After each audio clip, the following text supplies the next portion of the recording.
qu'on remarque quelquefois, c'est qu'il y a des plastiques qui arrivent de gauche et à droite. On ne sait pas trop d'où ça vient, on suppose que ça vient par la station de pompage.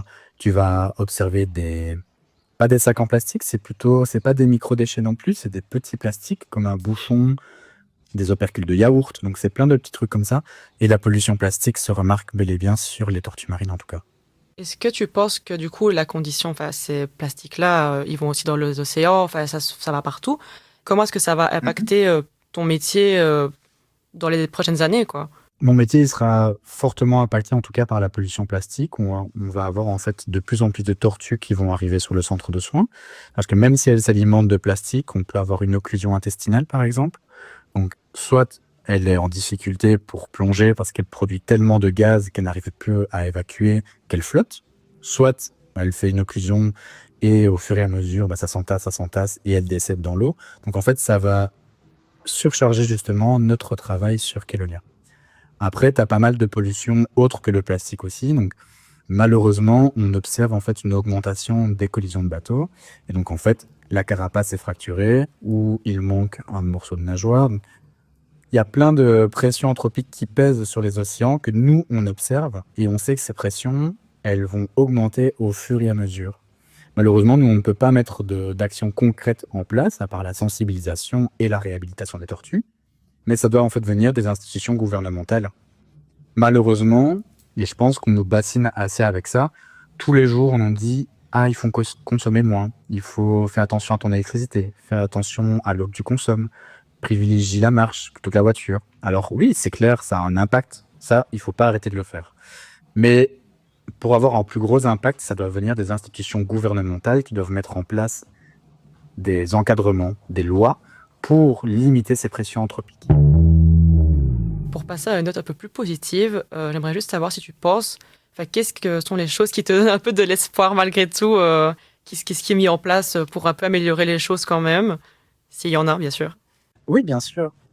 Moi déjà, ce qui me donne de l'espoir, c'est que les gens sont vraiment intéressés en fait par l'environnement marin. Donc quand ils viennent sur Kelonia, ils ont vraiment des étoiles dans les yeux. Et je pense que ça, c'est l'un des plus beaux cadeaux, parce qu'on pourrait se dire que les gens, ils aiment bien la plage, ils aiment bien les océans pour manger du poisson, mais ils sont vraiment de plus en plus sensibles en fait aux perturbations environnementales qui pèsent sur les océans.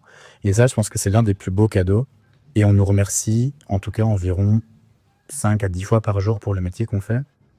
Et c'est super valorisant. Moi, c'est ça que j'adore justement, c'est le fait de, à mon échelle, je peux mettre ma pierre à l'édifice pour faire un petit peu de mieux à la planète. Donc c'est ça qui est génial.